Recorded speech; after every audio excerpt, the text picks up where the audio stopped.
আসসালামু আলাইকুম। ঘরোয়া রান্না কিচেনে আপনাদের স্বাগতম। রাজকন্যার আবির্ভাব উপলক্ষে ঘরোয়াভাবে 40 জনের একটা আয়োজন করা হলো। এই আয়োজনে আমিও দাওয়াতি মেহমান ছিলাম। রান্নাটা করার জন্য আমাকেই বলা হলো। প্রথমেই আপনাদেরকে আমি রোস্ট দেখালাম। 40 জনের রোস্ট রান্না করলাম। সাথে আরও করলাম চিংড়ি মাছ ভাজি, রুই মাছ, দো পেঁয়াজা।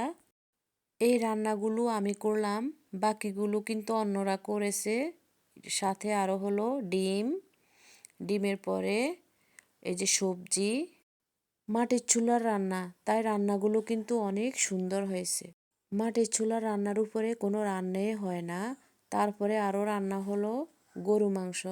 গরু মাংসটা কিন্তু 2 পাতিলে রান্না হয়েছে, যেহেতু 10 কেজি গরু মাংস। এই যে এক পাতিল দেখালাম, এই হচ্ছে দ্বিতীয় পাতিলটা। অনেক সুন্দর কালার আসছে গরু মাংসের। সাথে আরও আছে খাসির মাংস, আরও আছে ছালাত আইটেম। এই যে শশার পর আছে লেবু, লেবুর পর আছে এখানে পেঁয়াজ, কাঁচামরিচ, টমেটো। সাথে আরও ছিল 7 আপ মামফানি। ওগুলো হাতের কাছে ছিল না বিদায় ভিডিওটা করতে পারিনি। সম্পূর্ণ আয়োজন কেমন হলো বা আমার রান্নাগুলো কেমন হলো আপনারা কমেন্ট বক্সে জানাবেন। আল্লাহ হাফেজ।